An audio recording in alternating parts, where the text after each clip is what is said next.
Welcome back to Stop Games. Today we're going to be taking a look at two Data Live deck lists that have won tournaments in the month of November of last year, particularly because that was the time when Data Live was its strongest and unrestricted in Japan.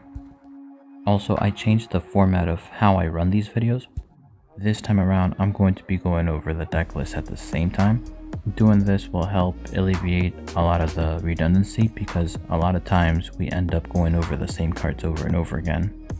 I'm also making things a little bit more easier to follow visually. So with that being said, let's break down these deck lists. Okay, the first deck we're going to be taking a look at is by a player named Mr. Curran, and I got his deck from Twitter. And fun fact about him is that he was actually the commentator for WGP finals in Japan. So kind of cool to see that, commentators can also play the game.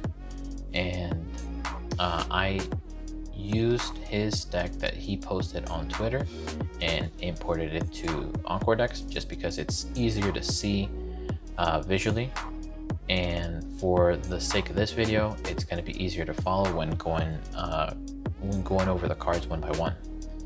And another thing is that it's kind of hard to tell what this card is, and some of these cards that are kind of buried on top of each other, like these, you wouldn't know unless you really zoom in and after close examination find out that, oh, this card right here that you can barely see is this anti-cheat bomb. So I did that for you guys, and I'll be linking the decks that I imported from Twitter to Encore decks in the description for you guys to kind of check out and use at your discretion. We're going to be going over level by level and comparing two decks at the same time. This is a little bit of a different format than what I used before, just because as you can tell, a majority of the cards are the same, with the exception of two cards. This level 3, which we'll go over when we get to level 3s, and this level 0. Everything else is exactly the same. So starting with the level 0s, we're going to be taking a look at Mr. Curran's deck first and see this card that he chose to run that's different from Mr. Cat's deck. Let's see what it does.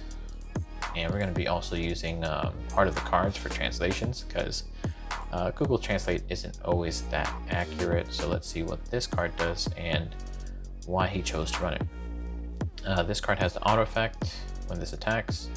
If all your characters have date or elemental trait, choose one of your characters, and for that turn, that character gets 1k power and has another auto effect. Discard a card from your hand, put it into the waiting room. When this card is placed from stage to the waiting room, you may pay the cost. If so, look at up to 4 cards from the top of your library and search for up to 1 level 1 or higher card, reveal it, put it into your hand, put the rest into the waiting room. Okay, so that's what some people call the Shiori effect. On death, Akatsuki, some people might call it. Good card. Puts standby targets into your waiting room so you can stand by early, and it's costless, so pretty strong card. I can see why he ran it as a 2-of. Now the next card we're going to be going over is this level 0. Not sure what his name is, but let's see what the effect does. This character has auto effect when this is placed into hand. When this is placed from hand to stage, choose up to one of your opponent's characters and send it to memory. Then your opponent puts that character from memory back on stage in any slot. Okay, so it has the blink effect. It also has the continued effect. Pay 1, put this into the waiting room. Look at the top 4 cards from the top of your library. Choose up to 1 character with data or elemental trait. Show it to your opponent, put it to your hand, put the remaining cards into your waiting room. So main phase mill, very strong, and has the blink effect, so takes care of Armin, takes care of bouncers, any cards that have markers underneath. And Nexo walls, so strong card. And Mr. Curran ran it as a 4 of. Mr. Cat ran it as a 3 of. Mr. Cat is the player's name that I'm using from the Google translation from the Twitter. His deck's on the bottom right here. That is why I named this deck Mr. Cat. I named both decks after their respective players' names. The next card we're going to be taking a look at is this level 0, which I went over in my last video. This will be one of the more expensive cards in the deck. Besides the Kurumi, this is going to be like a $5 rare. This card is pretty good. Let's see what it does. When this is placed from hand to stage, look at up to 2 cards from the top of your deck, put them back in any order. Okay, so it lets you fix your triggers. It lets you stand by in a better order, so your standbys don't get buried into your deck, and makes it easier to pay them out next turn. It also has the auto ability, pay 1, discard a card from hand, put it into waiting room. When this is placed from hand to stage, you may pay the cost. If so, choose a date or elemental character from your waiting room and return it to your hand. Okay, so it's pay 1, ditch 1, salvage, and choose, and then choose one of your other date or elemental characters, and until the end of the turn, that character gets 1k power. Okay, so it lets you access your waiting room and lets you rearrange. Strong card. Both players ran it. Let's see the ratios. Mr. Cat ran it as a 4 of. Mr. Curran ran it as a 3 of. Next card. Next card. Okay, this is the Brainstorm. Okay. Auto ability. Return this to your hand. When your climax card is placed in the climax zone, you may pay the cost. If so, choose one of your characters and that character gets 1k power till the end of your opponent's turn. Okay, so it gives 1k power till the end of your opponent's next turn, and bounces back to hand, so you can stand by something without putting it into the waiting room. So lets you keep hand and lets you stand by something in an open space and give something power. Strong card. It also has the act ability. Brainstorm rest 2. Flip over 4 cards of your library, put them into the raid room. For each climax revealed this way, search your deck for up to 1 data or elemental character. Okay, so it's a rest 2 brainstormer that lets you search and bounces back to your hand when you play climax. Strong. Let's take a look at the ratios. Mr. Curran ran it as a 4 of. Mr. Cat also ran it as a 4 of. Strong, strong. Okay, next card. This card, can't read Japanese, so I'm just gonna read the effect. Is when this card has the auto effect. When this is placed from hand to stage, reveal the top card of your library. If it is a data or elemental character, put it into your hand. Choose a card from your hand and discard it. Okay, otherwise put it back. Okay, lets you top check. Okay, and is it a May? That's interesting. So the way it's translated here on Heart of the Cards, reveal the top card of your library. If it is a data or elemental character, put it into your hand. So there's no May here, so you can't use it to fix your triggers, because it seems to be that it's forced. Okay, and then has a second auto effect. Discard a character with data or elemental from your hand, put it into the waiting room. When this is placed from hand to stage, you may pay the cost. If so, draw a card. So that you go through 2 cards from the top of your deck. Not a lot of control though, but still good nonetheless. You can use it as a ditch out. Strong card. Lets you draw into the My Little Shido event. Lets you draw into a climax. Strong card. Okay, that does it for... Oh, let's look at the ratios. Mr. Curran ran it as a 3 of, and Mr. Cat ran it as a 4 of. Strong, strong. That does it for the level 0s. Next up, let's take a look at the level 1s. Starting with this card. This card is one of three cards that are currently banned in the JP format.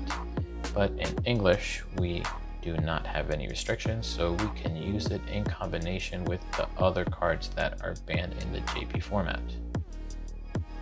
This card has the stipulation that when you play it, oh, it is free, by the way. It is a yellow card that is a 1/0. Choose one of your standing characters with Data Elemental trait. Rest it. If so, choose one of the following 3 actions and perform it. The first one being, look at the top 4 cards of your deck, choose up to 1 character with Data Elemental, show it to your opponent, put it into your hand, put the remaining cards in the waiting room. Or choose one of your opponent's character with level 1 or higher. Your opponent chooses a level X or lower character from their waiting room and swaps those characters. X is equal to the level of the opponent's character you choose minus 1. So level swap. Okay, so you can choose that, or if you have 6 or less cards in your hand, choose a level 3 or higher character from your waiting room and return it to hand. So it lets you salvage your level 3 combo. It lets you take care of any card that you're any card in play that's level 1 or higher, or lets you mill and add 1, because all the cards all the character cards that you have in the deck are Date and Elemental. So pick one of 3, strong card. Let's take a look at the ratios. Mr. Cat ran it as a 2 of, and Mr. Curran ran it as a 3 of. Next up. Oh, and if you haven't noticed, both players ran the exact same level 1 lineup. So, yeah. Only strong cards here. Okay, this next card is just a basic 2k backup, but in a deck where your main strategy is getting reverses, this lets you get more consistent reverses on your opponent's turn, so you can scry into cancels. So this is a 2k backup that's a little basic, but leads to cancels. You'll see how in a bit, because of this card that's a level 1 that we'll go over here in a bit. But before we do that, let's see what our main the deck's main level main level 1 standby target is. This card has the continued effect is, if you have 2 or more other characters with Date or Elemental, this card gets +1/5 power and auto. Encore, discard a character from your hand into the waiting room to encore this card. Okay, strong. Okay, a little basic, but it's a big body that you can stand by at level 0 if you trigger a standby. Strong card. Mr. Cat ran it as a 4 of, and Mr. Curran ran it as a 4 of as well. Again, that is your main level 1 target. Next up is one of the 3 cards that ended up getting banned, or pick one of 3 in the Japanese format.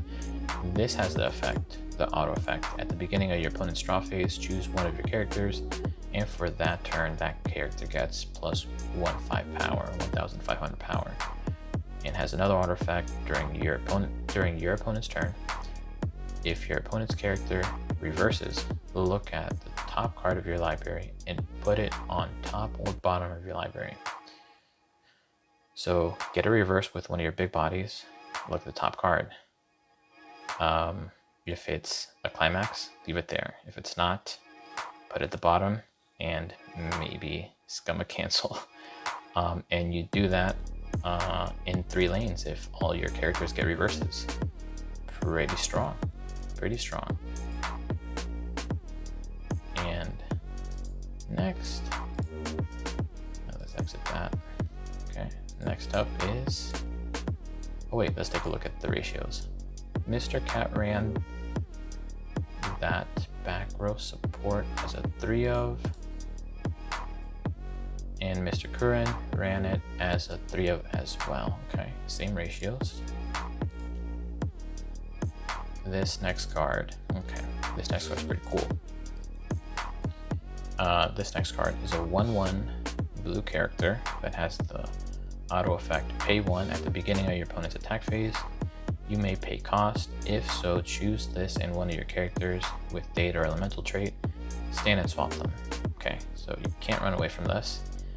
If your opponent, cool play you can make is you can stand by this card, and if your opponent plays an early play, stand and swap it.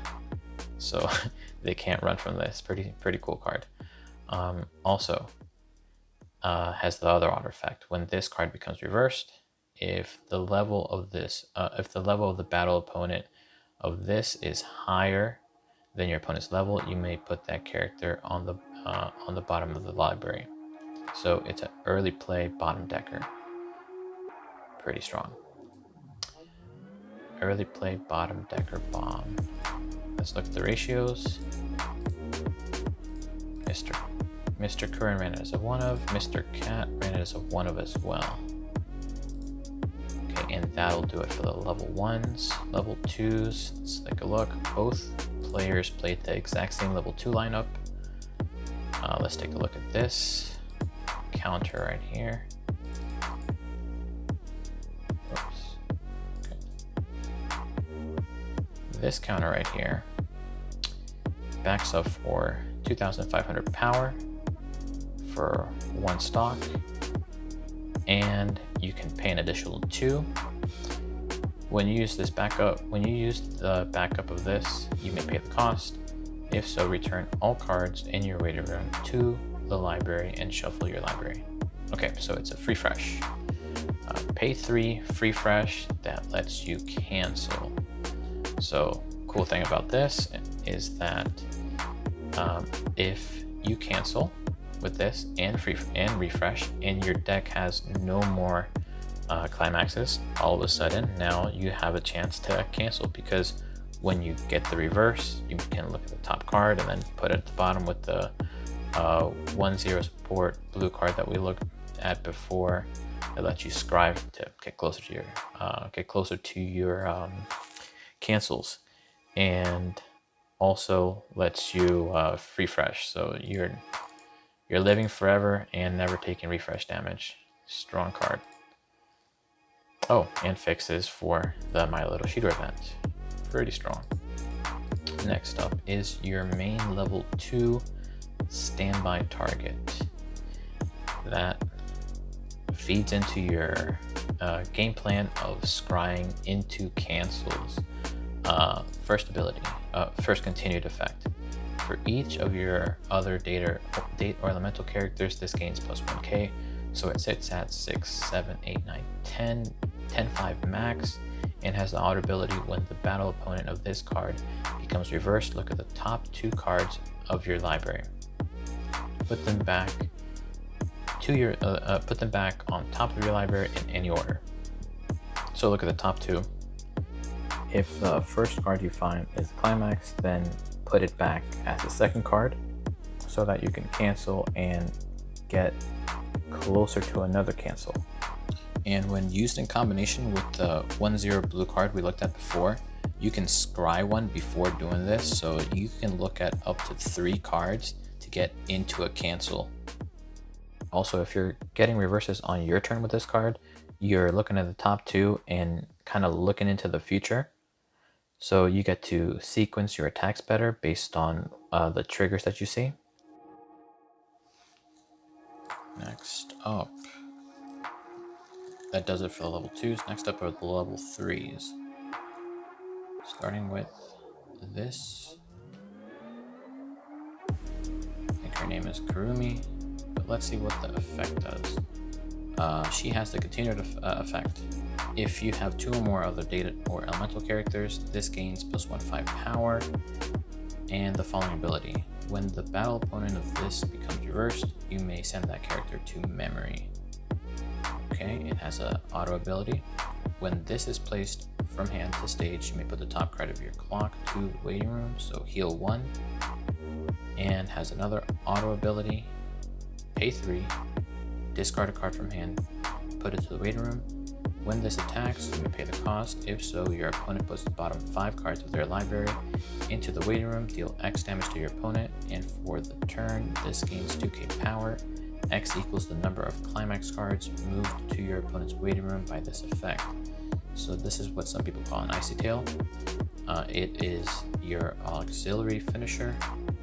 Mr. Curran ran it as a 2 of, where Mr. Cat ran it as a 1 of, and that's because Mr. Cat ran this card as his other auxiliary finisher. And this card, let's see what this card does. On play, when this attacks, reveal the top card of your library. If that card is a character with data or elemental trait or is an event, you may deal 1 damage to your opponent. And has the change effect, auto effect. Put this into the waiting room. At the start of your climax phase, you may pay the cost. If so, choose 1 Kotori murderous expression in your waiting room and put it in the slot that this was in. I'm not quite sure what this card is, which card this is, but using it for the first effect is good enough. Sometimes you have your opponent at 3/6 and you want to do precise damage, and this will get you that 1 damage you need to close out a game. Pretty strong. Oh, and it's also free, where Icy Tail is not, so strong card.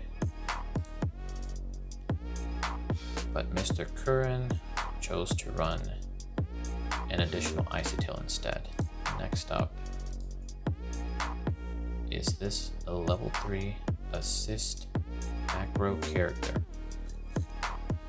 All your characters in front of this get 2k power. When this is placed on hand to stage, choose one of the following 3 actions and perform it. You can choose to look at the top 3 cards from the top of your library, choose 1, put it to your hand, and put the remaining cards into your waiting room. Or you can choose a character with Data Live trait in your waiting room and return it to hand. So you can choose to salvage 1, or for the turn, all your characters gain +1k power and 1 soul. Okay. This is your main level 3 standby target, but you can also play it to do any of these effects. Strong card. Mr. Curran ran it as a 2 of. Mr. Cat ran it as a 2 of as well. Strong card. Next up, another level 3. Oh, it's an early card. If you have 4 more characters with data or elemental trait, this gets -1 level.